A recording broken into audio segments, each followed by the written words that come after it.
Hey, what is up, mortals? It is Mr. Zombie here, and before we get into today's video, there's something I'd like to say. I'd like to let you all know that we have a merch store. Some of the items in it are only available for a limited amount of time, so if you're interested, go into the description and check it out. Each purchase helps us make more content. Secondly, if this video hits 500 likes by the end of the week, we will continue this what if. Thirdly, if you didn't know, only 41.3% of you guys are subscribed to this channel, so please hit that subscribe button and click the bell icon. Now with all that out of the way, let's get into the story. Shinso marched into UA High. He was hiding his excitement and maintained his usual impassive expression. He found the UA classroom relatively quickly. He also saw a green-haired boy standing sheepishly in front of the massive door. "Step aside." "Oh, sorry." The boy did as he was told. Shinso entered the classroom, hearing the meek boy follow him, and found a seat near the front of the class. He watched the green-haired boy, who he overheard his name was Midoriya, talk to a young man named Ida and a young woman named Uraraka. They don't seem too tough, but they did make it into 1A, so they were at least somewhat skilled. He felt eyes on him. Shinso turned around to the seat behind him to see the blonde with the explosive personality glaring daggers at him. Shinso returned the glare with his own distasteful expression, narrowing his eyes as if he tried to figure out what the blonde's deal was. "Hello, I'm Shota Aizawa, your teacher." Everyone's attention moved towards the front of the classroom as Aizawa introduced himself. The pro hero moved his gaze across all the students but held on Shinso for a second longer. The two exchanged a knowing look before Aizawa tossed a gym uniform to Midoriya.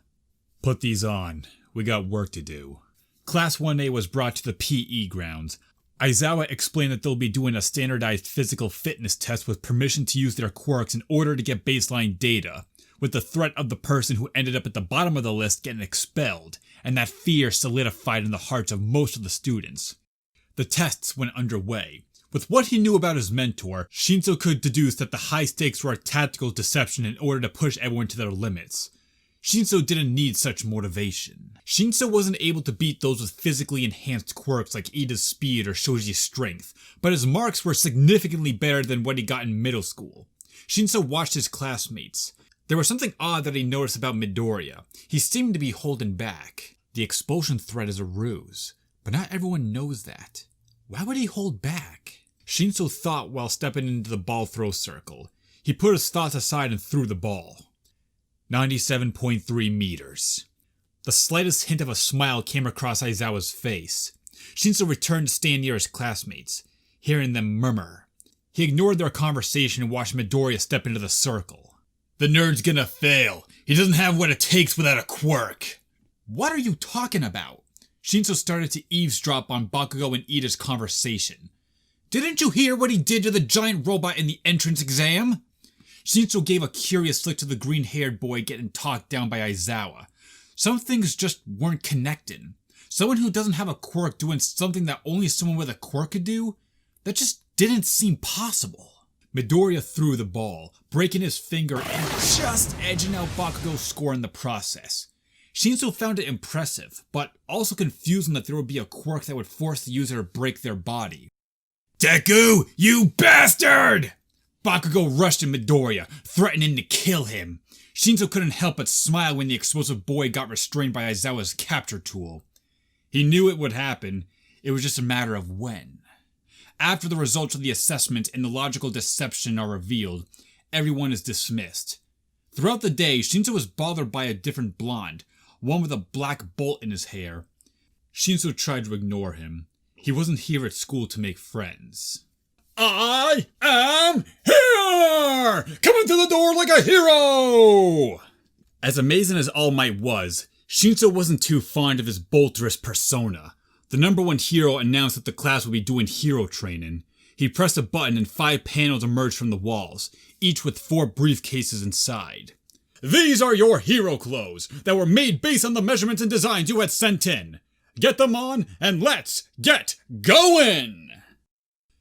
The class arrived at one of the cities from the entrance exams, each dressed in costumes fitting of their personalities and cueing in on their quirks.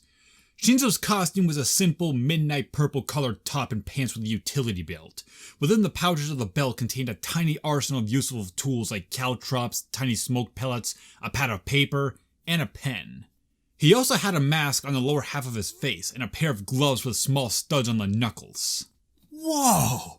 Your costume is so cool, man! The Black Bolt Blonde approached Shinso. You look like some kind of super ninja! Thanks. After All Might got the attention of his students, he explained the premise and goal of the Heroes vs. Villains exercise. One team, the Villains, is tasked with protecting a weapon that is hidden in a building. The other team, the Heroes, have to stop the Villains by either apprehending the Villains or retrieving the weapon. The teams were picked by random slots. Shinso ended up being paired with someone named Ojiro. Shinso didn't want to have a partner, but he didn't exactly have a choice. Shinso found his teammate, a young man with a kangaroo-like tail and was wearing a chi. He stood next to him saying nothing. Shinso could feel Ojiro's nervous eyes on him. The first two teams were sent out of the building while the rest of the class followed All Might to a monitoring room. The first fight began and, although it started slow, the heat turned up quickly. It was almost too brutal to watch. Shinso, should we start strategizing? It wouldn't hurt us to come up with something. The two students stepped away from everyone else. It's not too hard to figure out your quirk, but could you tell me more about it? Well, it's more of an extra strong limb. I can use it to get around quickly and it's useful in combat. What about your quirk? It's called brainwashing. If someone were to verbally answer a question I ask them, I can get them to do mostly anything. Wow, that's a pretty impressive power. Some people would let that power go to their head. Shinso gave his teammate a curious look. I'm not sure how effective in live combat it would be, but I don't have a problem with being wrong in this case. There's a long pause that stood stagnant between the two. What do you think their quirks are? Shinso gestured towards Todoroki and Shoji. The big guy's quirk is somewhat telling, but I'm not so sure about the other one. Well, based on his costume, it might have something to do with ice or cold. That wouldn't be an illogical thought. From what I heard, he might even be one of the kids that got into UA on recommendation. This isn't going to be easy. Nothing's going to be easy here. I don't know about you, Ojiro, but I'm here to become a hero no matter what. It sounds like you're trying to prove something, but is it for yourself or someone else? Shinso didn't answer the question. Before we get back into the story, I would like to say that we got a second channel called Anime Deep Dive. Anime Deep Dive goes over the hard facts of the anime presented. Now, in case you guys didn't know, we have a third channel called We the Celestial Naruto What If. We the Celestial Naruto What If mainly focuses on our Naruto What If series, so if you're interested in content like this, please go check out the description below, or click the eye icon at the top right corner. Now with that out of the way, let's get back into the story.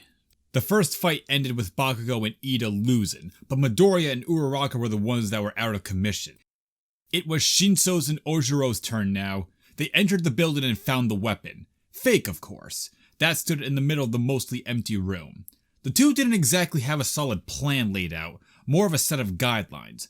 They would play defensively and try to split up the hero team without getting split up themselves. The exercise began when the horn sounded. Shinso's muscles clenched as he and Ojiro got into their fighting stances. The air was still. The only sound that Shinso could hear was his faint yet increasing heartbeat in his ears. More of Aizawa's advice returned to Shinso's mind. Don't let the adrenaline get to you. Being calm, focused, and somewhat loose is crucial in high-stress situations. If you're too tense to move, you're no good to anyone. Shinso took a breath and relaxed ever so slightly. The air temperature seemed to drop very quickly as ice overcame and consumed the room. Shinso's feet were frozen to the floor. Ojiro was in the same situation. Slow, even-paced footsteps could be heard from the hallway. Todoroki appeared in the doorway and entered the room. The glowing red eye of his costume added a chill to the room. Shinso needed to get Todoroki talking or else this would end in seconds. Was going to this extreme necessary? I was never planning on holding back. Shinso took the open and activated his quirk.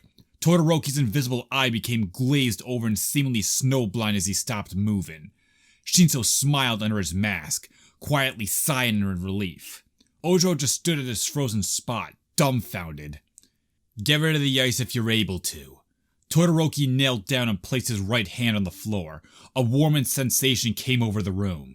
The ice slowly began to melt. Shinso freed his feet quickly and approached his mind slave while Ojiro watched curiously. Shinso pulled the small notebook and pen out and handed it to Todoroki. Use this to tell me about your teammate's quirk. Todoroki began to write slowly and methodically. The brainwashed hero in training turned the notepad to Shinso. I'm not sure what it's called or its limits, but I've seen him change his limbs into eyes, ears, and mouths. He also seems rather observant. Is that how you found out we were on this floor? In this room? Todoroki nodded. Where is he now?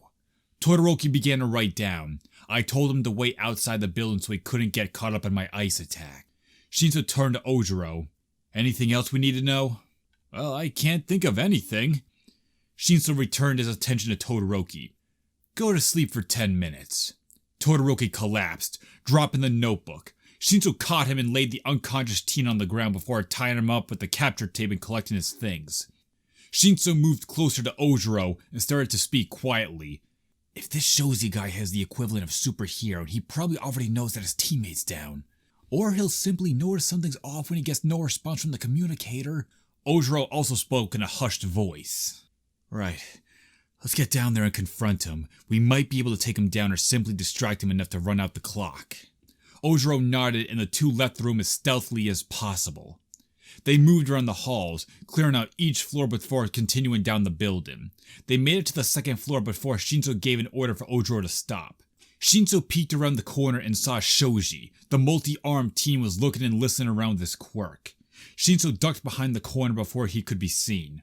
Using hand gestures, Shinso communicated for Ojiro to remain quiet and that their target was near and looking for him. Ojiro nodded, understanding. Shinso then gestured for Ojiro to make his way around Shoji so they could attack him from two angles. Again, Ojiro nodded before moving into position. Shinso waited 10 seconds, a smoke pellet in hand before turning the corner. Hey! The moment Shoji turned to the noise, Shinso hucked a smoke pellet. The small plume of smoke exploded around Shoji's chest. Shinso rushed straight at his opponent, bouncing off the wall and kicking Shoji in the face. Shinso wanted to stay close to do more damage, but Shoji grappled him and began to crush Shinso. The young man struggled against the constricting grasp. The air was being forced out of his lungs and he couldn't get it back. Is that all you got? Shoji didn't answer the question. He remained silent as the strength of his death grip increased. Shinso could feel his spine pop several times as he let out a mutated shout of pain. Something heavy crashed into Shoji's back. Shinso felt the grip on him become loose. He took that chance to break free from the grapple and jump back a few feet, while he regained his breath. Shinso saw Ojiro fighting Shoji. They seemed to be evenly matched. Shinso jumped off the walls again, landed on the Shoji's back and put him into a sleeper hold. Shinso began to drive his knee into Shoji's back while Ojiro continued to assault him on the front. Because of his quirk, Shoji couldn't be choked out easily, but the barrage of attacks was heavily disorienting him. The tussle went on for several moments before the horn sounded again. The match was over. Shinso and Ojiro won. Thank you all for watching this video to the end. Now there are a few more things I'd like to go over before this video ends. On behalf of We the Celestials, I'd like to thank the writer of this video and the editors for this video. Their details will be in the description. If you're a voice actor, editor, or writer, or you're interested in becoming one of those, go to the Discord that's in the description of this video and hit up the head of one of those areas. We're always looking for more members to join us. So that's it for us from today's video. So thank you all for watching, and don't forget to hit that subscribe button if you're interested, and hit that like button if you liked the video. Until next time, peace out, mortals. Have a fantastic day.